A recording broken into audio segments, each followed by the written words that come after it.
Hello everyone. Very long time no see. I hope you can hear me okay with my McDonald's headset.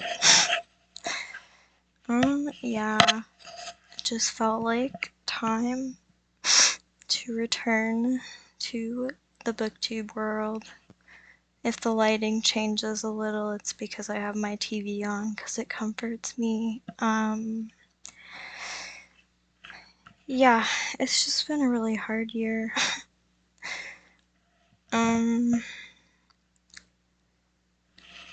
It's really hard to say this. This hair is driving me crazy.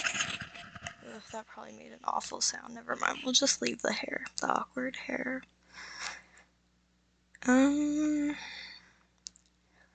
I was December through really now dealing with an abusive relationship. I've always had a lot of empathy for people dealing with that. But I feel so fucking stupid.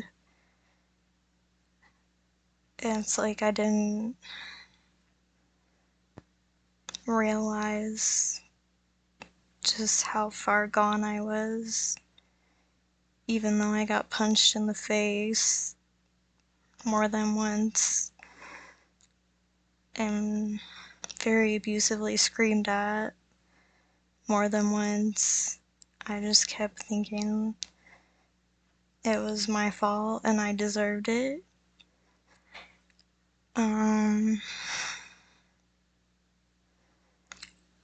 I do not use the term narcissist lightly. I think it's an overly used term these days, so if you don't truly know what a narcissist is, please look it up. They will ruin the fuck out of your life, though, and I spent 6 months just very depressed and suicidal over this. And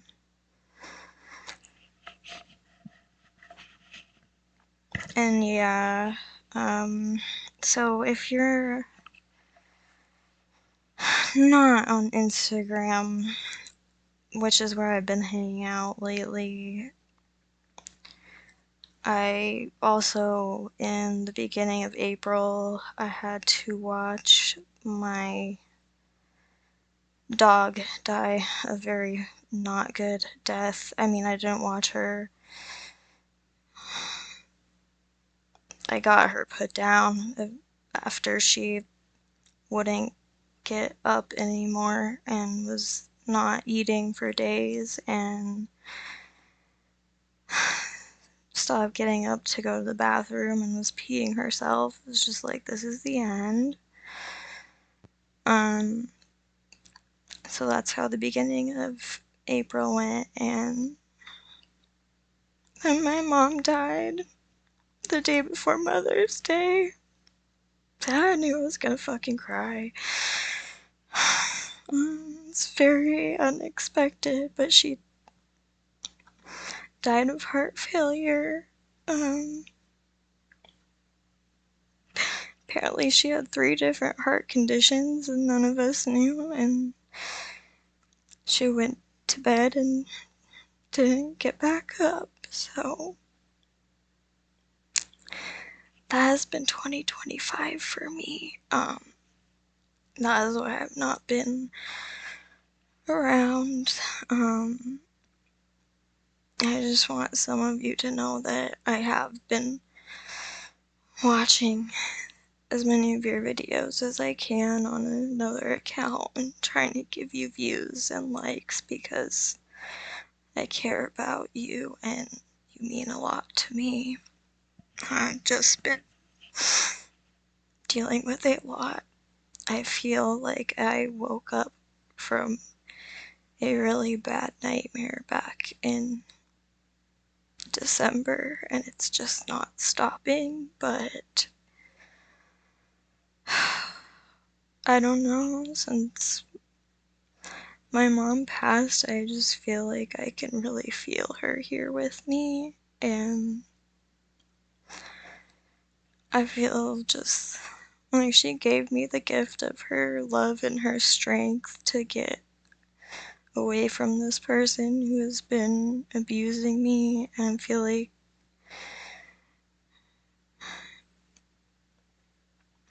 I think he's watching my social medias on fake accounts, but I don't know if I'm just paranoid. I don't know. I just miss my mom so much. She's such a good person. She got me through all my depressive episodes. She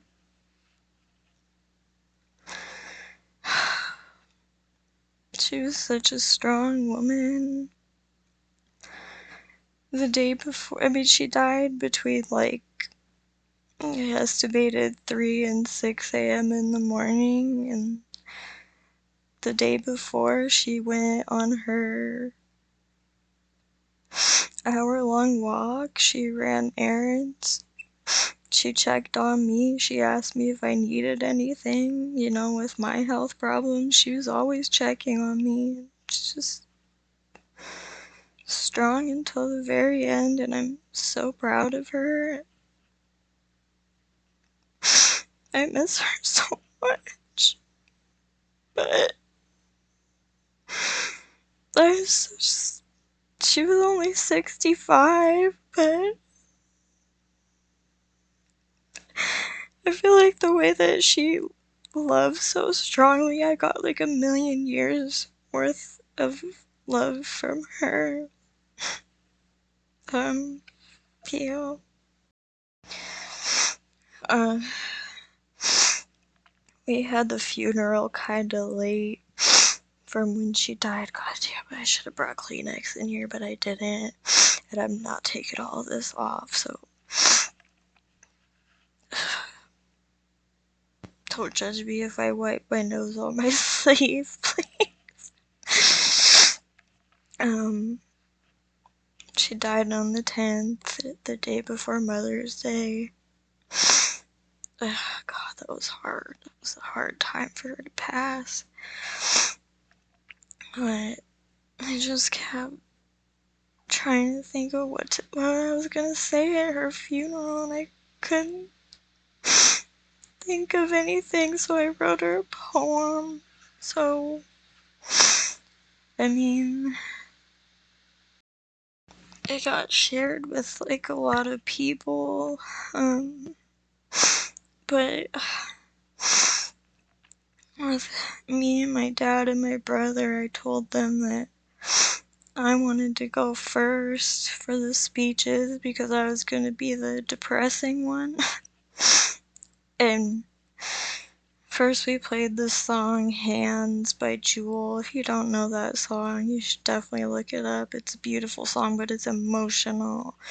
And I started crying right when they put it on. And then I had to go up there and read my poem, and I was like sobbing. So hopefully I can read it more clearly on here.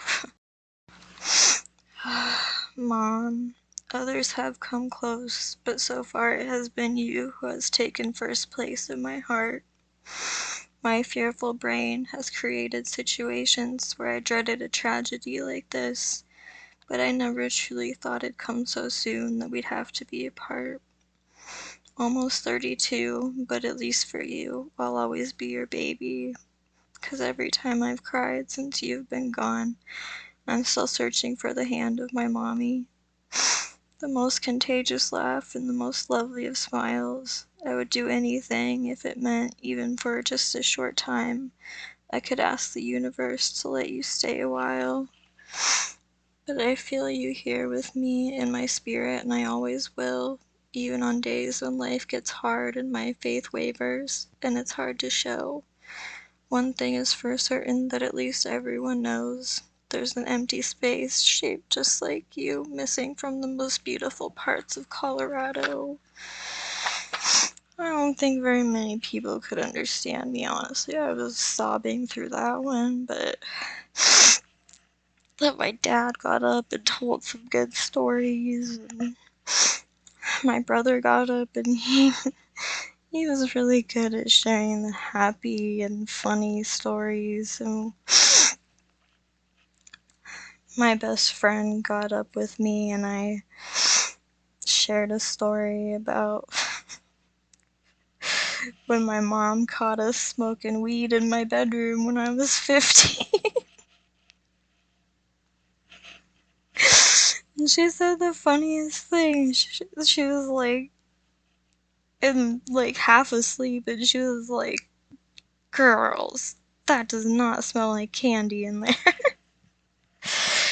And we were like, "No, no, it's a skunk, it's a skunk." And she was like, "Whatever." She just walked away. I was like, "Oh my god, I'm busted tomorrow." And she gave my best friend a ride home, and she was like, "My real name, I know that wasn't a skunk." I was like, "Sorry, Mom." But then she was like, "Well, okay, don't smoke weed in your bedroom again." And then I thought it was really cool that she didn't like ground me or anything. um, and then I was in a good mood, and I decided me and my mom had a song together, and it was Your Song by Elton John, so I sang it for her at the funeral. I'm not gonna sing it for you guys, even though everybody said I did a really good job. That was just for my mom. And then I let my brother re-record it while I was drunk, because I was like, okay, if you want this recorded, you gotta do it now while I'm drunk, because it's not gonna happen again. Anyways, let's talk about some books I've been reading, if you've made it this far, because I want to talk about books. Obviously, I've gone through a lot of reading slumps this year, between and yeah, twice at least. Losing my puppy dog. I did actually get a new puppy dog. If you're on Instagram, you've seen her. She's adorable. After family left and it was just like me and my dad, he was like, "My real name, I think you should get a dog." And yeah, so we did, and named her after my mom, because she's a shelter dog. But man, this girl did not have a good life. She's way overbred. She has like udders the size of a cow. Okay, that's the only not cute part about her. Everything else is adorable, but she's got really ugly boobies. And then she was found as a stray, so pretty much they used her for breeding and then they dumped her. But oh, I fell in love with her. We brought her home. She's a lover. But yeah. Anyways,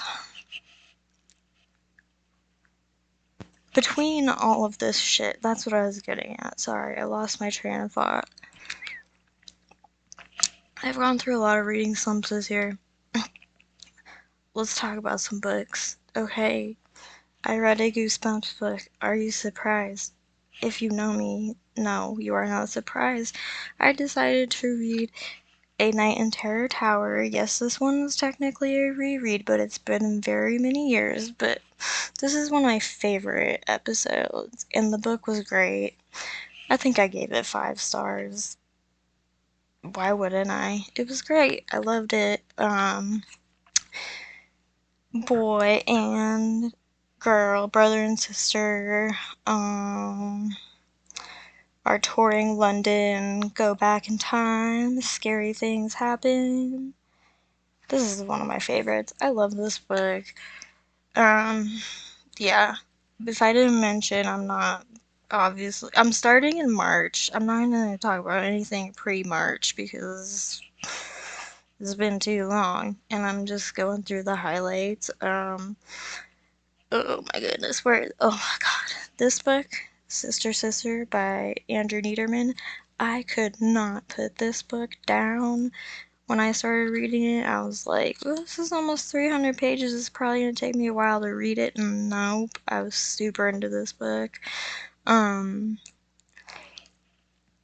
started reading Pin by Andrew Niederman a couple of years ago.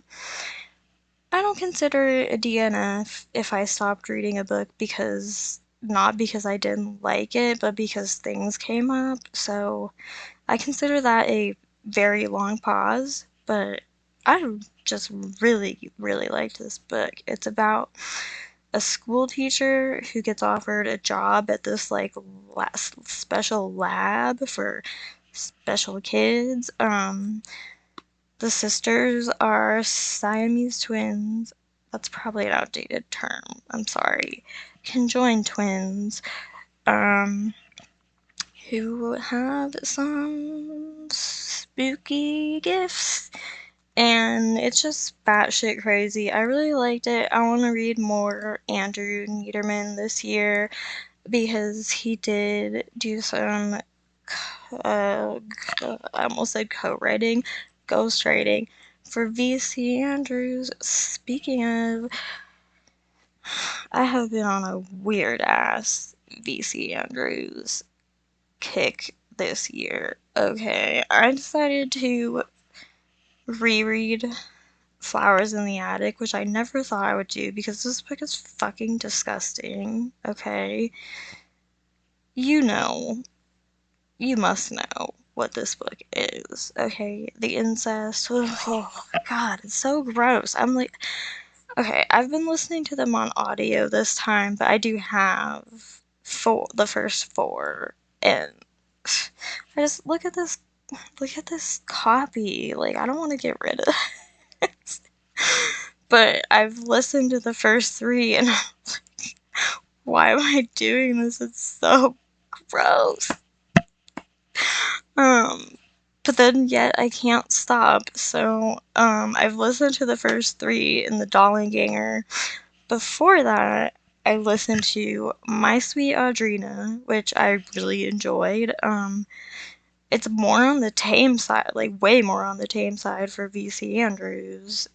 But there is one very disturbing scene that if you want trigger warnings for, let me know. And I'll tell you. But other than that, yeah, pretty tame for VC Andrews. And I also listened to Ruby, which I thought was pretty good. Probably at the bottom for me, but 1 second. Okay, I was sitting on my feet and they got really tired. These are the Build-A-Bears I got with my mom before she passed away, so they're like really special right now. Got the Mothman and the Cinema Roll. That was back in like February that we went, so I'm like, be right on my bed with me, so I feel like my mommy's with me. What was I talking about? I was talking about VC Andrew. So yeah, I've just been on a weird VC Andrew kicks like all year long. Cannot not mention my buddy read with Bad at Bad is Rad 2, Cannibals of Candyland. I think we were both in a reading slump. Yeah, we were talking about we were both in a reading slump, both feeling kind of down and blue, and I had just said, hey girl, I've got 2 Carlton like third books on my shelf that I need to read, and I was like, do you want to read one of these with me? And I was like, I don't care which one. And she was like, oh, Cannibals of Candyland. Oh, I love her. This book is freaking gross. So it's about human world, but underneath there's a candy world, and the candy people are cannibals. And this man tries to follow one to kill it, and it doesn't go well for him. I love Carlton Malik III. If you haven't read him, probably don't, actually. I don't know where it's going with that. Okay. And I read all of, here's one, the first one and the last one, in Blood on the Tracks. Ugh, this is so messed up, this series. If you like disturbing psychological thrillers with horrible mothers, like Flowers in the Attic, but yeah, actually, kinda, give it a go, but it's really messed up, but I recommend it. um, yeah, it's just, I don't know how else to describe it. It's horrible in a good way. I haven't been doing great for my Pride Month reads this month. I went into a horrible reading slump after my mom died. I didn't read for like 2 weeks. And then I just had like the last three of these left, so I was like, oh, it might be easy to just read some graphic novels. And that is how I got back into reading. And then I'm listening to I Want What I Want by Jeff. I gotta check his name. Ooh, I just burped into the microphone. I'm sorry, but I'm not editing that out because I don't edit anything. Because I'm lazy and I just burped again. It's been a long day. I gotta find my Audible. I had to delete it for a minute, but so I haven't added the thing to my home screen, but I want to give you the correct information. I'm working on getting my new phone set up so I don't have to deal with this shit anymore.